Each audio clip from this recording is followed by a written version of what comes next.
This module covers suspicious settings of the Windows operating system because we we can identify malicious files. It is covered in another module, but if someone drops a file on the drive, it's absolutely not enough to have the system infected, to have system working against our will.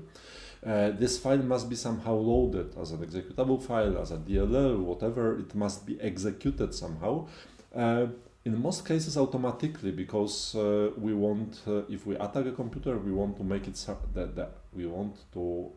make the attack surviving a reboot. So in most cases it launches automatically. We can also have some kind of automatically launched fileless attacks, for example, based on some scripts being loaded as a part of the command line, for example, encoded command in PowerShell. We can have different scenarios here as well. So the very first step of an attacker is quite often maintaining a persistency, a way of automatically launch something, not only by fooling user, by provoking user, by doing this remotely or whatever it is needed in any particular scenario. Some time ago I have tried to collect all possibilities of automatically launching things within Windows. The list is absolutely not complete. Please be aware that it may be easily extended. I'm trying to keep it up to date, but well, it is still growing and I do not know all techniques from the top of my head. Additionally, not only some special places can be used for such purpose, the thing I'm not covering, and I'm writing it directly, relies on replacing a legitimate file with something else.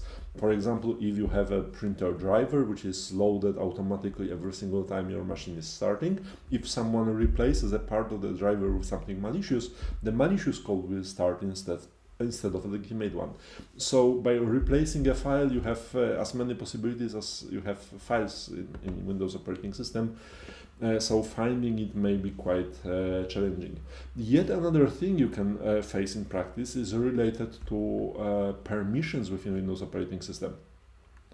Just to pick only one, for services, SC or SC.exe to make it PowerShell proof, SD show spooler is displaying settings for a spooler. It's actually displaying SDDL form or the spooler service security descriptor.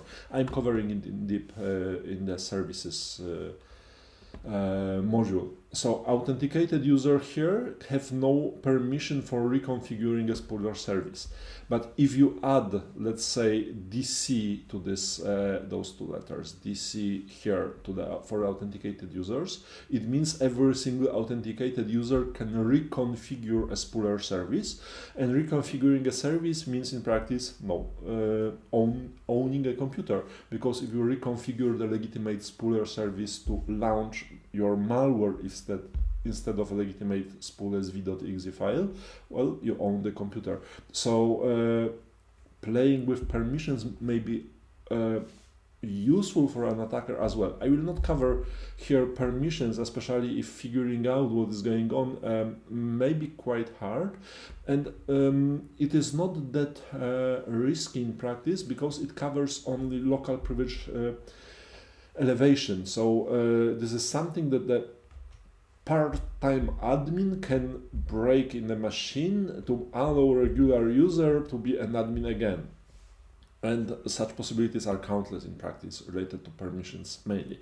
When it comes to stuff that is launched automatically, this is our main topic for this module. We have a list of those possibilities. Some of those are doable by end user. I'm marking this with such icon. Some of those can start automatically without any user intervention. Here I have a list marked as gearbox, gear icon, and we have a lot of possibilities. Of course, every single one is somehow documented, so where it is in the registry and if it's in the registry at all, etc., etc. But going through those options manually makes not too much sense. We have a pretty nice persistent sniper set of PowerShell script going through the most up-to-date list of known persistence location, trying to figure out if there is something to be launched automatically configured over there. It is based on PowerShell, so it is relatively easy to be used. Another possibility relies on the sysinternal tools, namely on autoruns. Autoruns is scanning files. I will launch autoruns 64 as admin. It will scan my Windows box, trying to verify which things are automatically launched within the operating system. I can also scan other users or even other windows using Analyze Offline System option. Please be aware that by default this tool is ignoring some entries. Under option you can see Windows entries are ignored. Well, Windows entries are rarely malicious, so it is why it is justified, and the list is a bit shorter because a lot of Windows stuff is starting automatically. So we can also hide all Microsoft entries, keeping only non-Microsoft things here. So you can see VBox is starting, some drivers may happen, and that's basically it. The list is quite short, even if not zero, especially if you have some third-party software installed. The nice thing you can use autoruns for is to automatically submit information for it is under scan options. Yep, you can check VirusTotal submitting a hash or submitting the image. I covered the idea of submitting the image, in short, bad idea, in the module focusing on malicious files, but checking hash makes some sense. So you can try to verify hashes against VirusTotal. You will see additional column. You have to agree for end user agreement.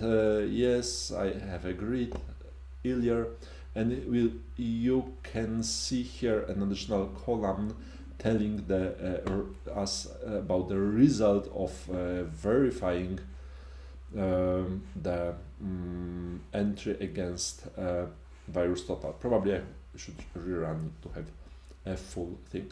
Nice feature of autoruns. I will minimize this one, so I have to confirm all these Microsoft things, no longer needed. Nice feature of autoruns is saving a state.